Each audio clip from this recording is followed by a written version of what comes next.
আসসালামু আলাইকুম। আশা করি সবাই অনেক ভালো আছেন।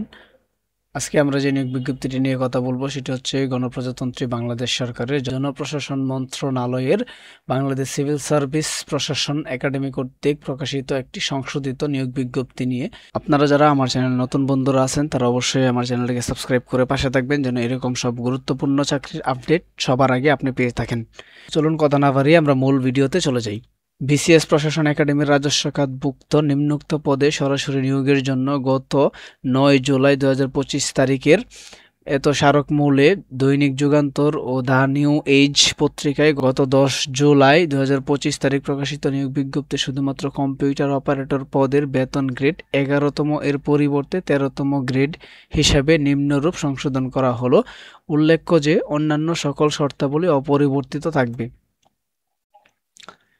পদের নাম হচ্ছে কম্পিউটার অপারেটর, গ্রেড আগে ছিল হচ্ছে ১১তম, এটাকে পরিবর্তন করে ১৩তম করা হয়েছে। বেতন স্কেল ১১,০০০ থেকে ২৬,৫৯০ টাকা। পদসংখ্যা হচ্ছে একটি।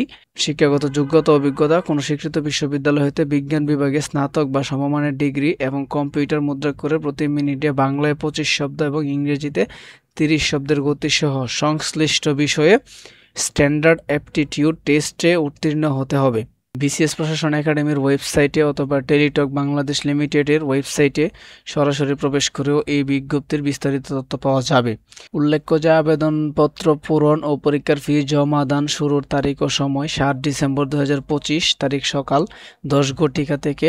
আবেদনপত্র জমাদানের শেষ তারিখ ৬ জানুয়ারি ২০২৬। এখানে ভুলবশত ২৫ লেখা হয়েছে, তারিখ বিকাল ৫টা পর্যন্ত। কম্পিউটার অপারেটর পদে ইতিপূর্বে দাখিলকৃত সকল আবেদন ১১তম গ্রেডের পরিবর্তে ১৩তম গ্রেড হিসেবে দাখিল হইয়াছে মর্মে গণ্য হবে এবং সংশোধিত গ্রেডের পূর্বের আবেদনকারীদের নতুন করে আবেদন দাখিলের প্রয়োজন নাই। তো এই ছিল হচ্ছে আজকের মূল নিয়োগ বিজ্ঞপ্তিটি। আশা করি ভিডিওটি ভালো লেগেছে। যদি ভালো লেগে থাকে তাহলে অবশ্যই চ্যানেলটিকে সাবস্ক্রাইব করে পাশে থাকবেন এবং এরকম সব নতুন নতুন চাকরির আপডেট পেতে অবশ্যই চ্যানেলটিকে সাবস্ক্রাইব করবেন এবং ফেসবুক পেজ থেকে দেখে থাকলে অবশ্যই পেজটিকে ফলো করবেন।